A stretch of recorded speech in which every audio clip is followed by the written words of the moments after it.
Hi friends, இன்னைக்கு நம்ம என்ன பார்க்க போறோம்னா ஒரு சூப்பர் அண்ட் டேஸ்டியான டெசர்ட் ரெசிபி தான், ஸ்வீட் ரெசிபி தான் நம்ம பார்க்க போறோம். வாங்க என்னன்னு பார்க்கலாம். அதுக்கு நான் ஒரு கைப்பிடி அளவுக்கு பிஸ்தா எடுத்துர்க்கேன். இத மீடியம் ஃப்ளேம்ல வச்சு நல்லா ட்ரை ரோஸ்ட் பண்ணி எடுத்துக்கலாம். நல்லா மீடியம் ஃப்ளேம்ல வச்சு நல்லா ட்ரை ரோஸ்ட் பண்ணிக்கலாம். ஹை ஃப்ளேம் வச்சிங்கனா கருகிடும். இதோட இப்போ நான் ஒரு கைப்பிடி அளவுக்கு பாதாம் எடுத்து வச்சிருக்கேன். அதையும் இதில் சேர்த்துக்கலாம். பாருங்க, பாதாமும் சேர்த்தியாச்சு. இது ரெண்டையும் நல்லா மீடியம் ஃப்ளேமில் வச்சு லோ ஃப்ளேமில் வச்சு நல்லா ட்ரை ரோஸ்ட் பண்ணி எடுத்து வச்சுக்கலாம். பாருங்க, நம்ம பிஸ்தாவையும் பாதாமையும் நல்லா ட்ரை ரோஸ்ட் பண்ணி எடுத்தாச்சு. இது ஒரு 10 மினிட்ஸ் இது சூடு ஆறுற வரைக்கும் இதை வச்சிடலாம். நெக்ஸ்ட்டு நம்ம என்ன செய்ய போகிறோம்னா, அடுப்பு ஆன் பண்ணி பாத்திரம் வச்சாச்சு. பாத்திரம் நல்லா ஹீட் ஆகிற வரைக்கும் பாருங்கள். இப்போ நான் சுகர் சிரப் தான் செய்ய போகிறேன். நான் 1 கப் சுகர் எடுத்துருக்கேன். 2 கப் தண்ணி ஊற்றிக்கலாம். பாருங்கள், 1 கப் சுகருக்கு 2 கப் தண்ணி சேர்த்துட்டோம். இது நல்லா சுகர் கரையிட்டோம். இதில் நான் கொஞ்சமாக ஏலக்காய் பொடி சேர்த்துக்கிறேன். ஒரு 2-3 பிஞ்ச் அளவுக்கு நான் ஏலக்காய் பொடி சேர்த்துக்கிட்டேன். இதில் நான் கொஞ்சமாக food colour, yellow lemon food colour நான் சேர்க்குறேன். இது ஆப்ஷனல் தான். உங்களுக்கு வேணும்னா நீங்களும் சேர்த்துக்கலாம், இல்லைன்னா ஸ்கிப் பண்ணிடலாம். கொஞ்சமாக ஒரு பிஞ்ச் அளவுக்கு தான் நான் சேர்த்திருக்கேன். பாருங்கள், நம்ம சுகர் சிரப் நல்லா கொதி வந்துட்டுருக்கு. நான் இப்போது மீடியம் லோ ஃப்ளேமில் வச்சு ஒரு 5 மினிட்ஸு நல்லா கொதிக்க விட போகிறேன். பாருங்கள், 5 மினிட்ஸ்க்கு அப்புறம் நல்லா கொதி வந்துருச்சு. இது தொட்டு பார்த்தா லைட்டாக கொஞ்சமாக பிசு தன்மையோடு இருந்தால் போதும். ஒரு கம்பி பதத்தோடு கம்மியாக இருந்தால் கூட போதும். இப்போது இதை நம்ம எடுத்து தனியாக வச்சிடலாம். பாருங்கள், நெக்ஸ்ட்டு நான் சேமியா எடுத்திருக்கேன். ஒரு கைப்பிடி அளவுக்கு தான் சேமியா எடுத்திருக்கேன். இது அடுப்பு ஆன் பண்ணி இதை மீடியம் லோ ஃப்ளேமில் வச்சு கொஞ்சமாக லைட்டாக வறுத்து எடுத்துக்கலாம், கலர் சேஞ்ச் ஆகிற வரைக்கும். பாருங்கள், நம்ம சேமியா கலர் சேஞ்ச் ஆகிடுச்சு. கலர் சேஞ்ச் ஆனதுக்கப்புறம் இதில் ஒரு டம்ளர் அளவுக்கு தண்ணி ஊற்றிக்கலாம். இது நம்ம பாயில் பண்ணி தண்ணியாக எடுத்து வச்சுக்க போகிறோம்.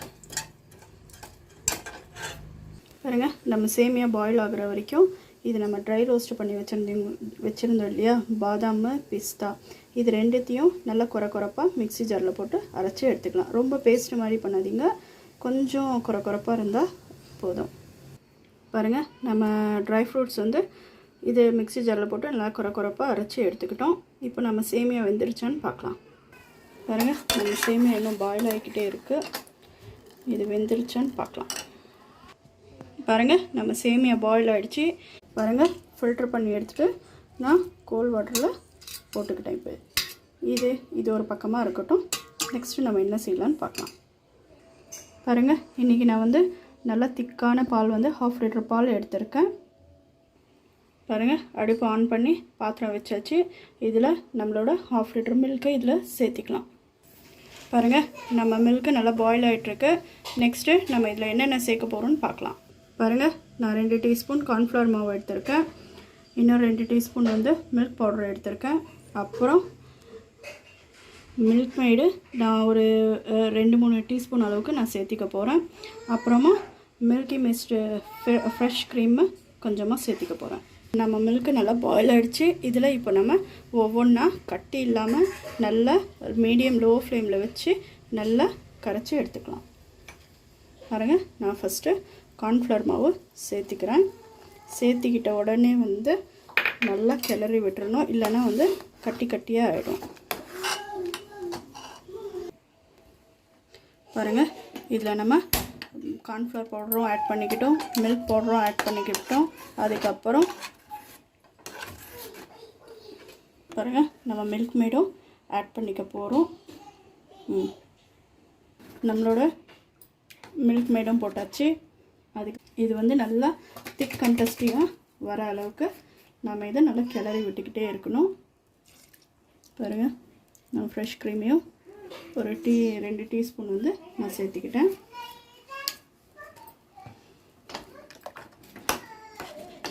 பாருங்கள், இதில் நல்லா வச்சு கிளறிக்கலாம். இது வந்து திக்காக கன்சிஸ்டன்சியாக வரணும். இப்போ இதுக்கு நம்மளுக்கு தேவையான சுகரையும் இப்போ நம்ம சேர்த்திக்கலாம்.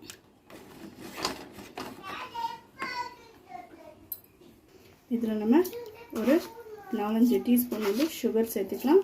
நீங்கள் வந்து டேஸ்ட் பண்ணி பார்த்துக்கோங்க. உங்களுக்கு எவ்வளோ சுகர் தேவையோ அந்த அளவுக்கு நீங்கள் சேர்த்துக்கலாம்.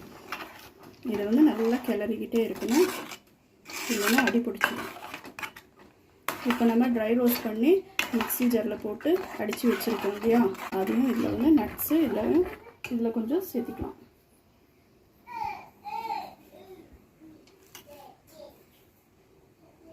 இதில் கொஞ்சமாக சேர்த்துட்டு இன்னும் கொஞ்சம் வந்து மேலே டெக்கரேஷன் பண்ணுறதுக்கு வச்சுக்கலாம்.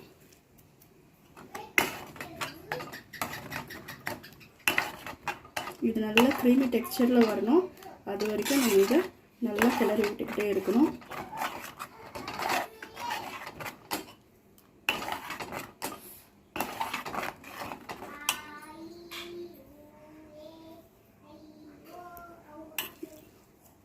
ஒரேடியாக சேர்க்காதீங்க, கொஞ்சம் கொஞ்சமாக கிளறி விட்டு சேர்த்துக்கலாம்.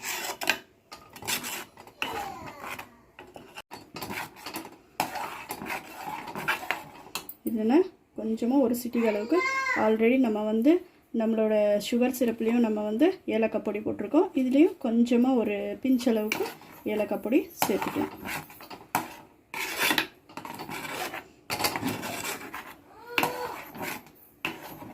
பாருங்கள், நம்ம கார்ன்ஃப்ளவரு, மில்க் பவுடரு, மில்க் மேடு, ஃப்ரெஷ் க்ரீமு இதெல்லாம் சேர்த்துருக்கோம். பாருங்கள் எவ்வளோ க்ரீமியாக இருக்குது அப்படின்னு சொல்லிட்டு, நல்லா டேஸ்டியாகவும் இருக்கும். இது இன்னும் ஒரு 10 மினிட்ஸுக்கு நம்ம நல்லா கிளறி விட்டுக்கிட்டே இருக்கலாம். பாருங்கள், இது நல்லா நம்ம க்ரீமி டெக்ஸ்சரில் வந்துருச்சு. பாருங்கள், இந்த மாதிரி வந்து விரல் இது பண்ணிங்கன்னா ஒன்றுக்கு ஒன்று லைன் வந்து ஒட்டாமல் வரணும். பாருங்கள், நல்லா சூப்பராக நம்ம க்ரீமி ரெடி ஆகிடுச்சு. நெக்ஸ்ட்டு நம்ம என்ன செய்யலான்னு பார்க்கலாம். பாருங்கள், நம்ம புட்டிங் ரெடி ஆகிடுச்சு. நெக்ஸ்ட்டு வந்து நம்ம ப்ரெட் எடுத்திருக்கேன். பாருங்கள், ஒரு ப்ரெட்டில் வந்து நான் 2 துண்டு கட் பண்ணி இந்த பாக்ஸில் வந்து நான் செட் பண்ணி வச்சுருக்கேன். இப்போது இதில் வந்து நம்ம சுகர் சிரப்பு செஞ்சு வச்சுருக்கோம் இல்லையா, அதை ஊற்றிக்கலாம். இது மேலே பாருங்கள், நம்ம சுகர் சிரப்பை இதில் கொஞ்சம் கொஞ்சமாக சேர்த்துக்கலாம்.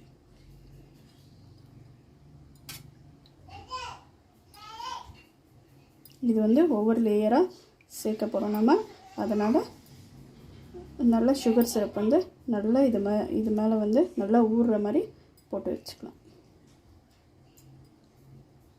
நெக்ஸ்ட்டு இது மேலே வந்து நம்ம சேமியா வந்து பாயில் பண்ணி வச்சுருக்கோம் இல்லையா, இந்த சேமியாவை வந்து இது மேலே நல்லா இந்த மாதிரி பரப்பி விட்டுக்கலாம். கொஞ்சம் கொஞ்சமாக சேர்த்துக்கலாம். இது வந்து நெக்ஸ்ட் லேயருக்கும் சேர்த்தணும்.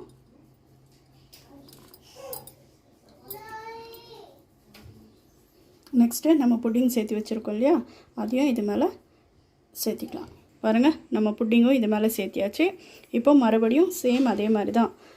நெக்ஸ்ட் ரவுண்ட் வந்து பாருங்கள், ப்ரெட்டு வச்சுக்கலாம். ப்ரெட்டு வச்சுக்கிட்டு சுகர் சிரப் போட்டு சேமியா போட்டு நெக்ஸ்ட் லேயர் நம்ம ரெடி பண்ணிக்கலாம். மறுபடியும் நம்மளோட நெக்ஸ்ட் லேயர் வச்சுட்டோம். சேம் அதே மாதிரி தான். இப்போது சுகர் சிரப் ஆட் பண்ணிக்கலாம்.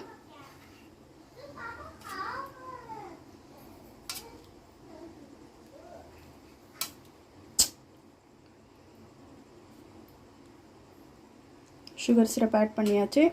இப்போ இது மேலே நம்ம சேமியா ஆட் பண்ணிக்கலாம்.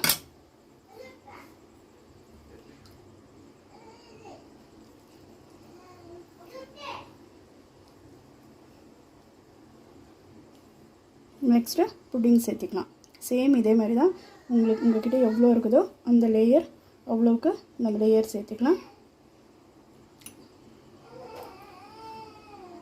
இந்த சேமியா மேலேயே கொஞ்சமாக நம்ம சுகர் சிரப்பை ஆட் பண்ணிக்கலாம்.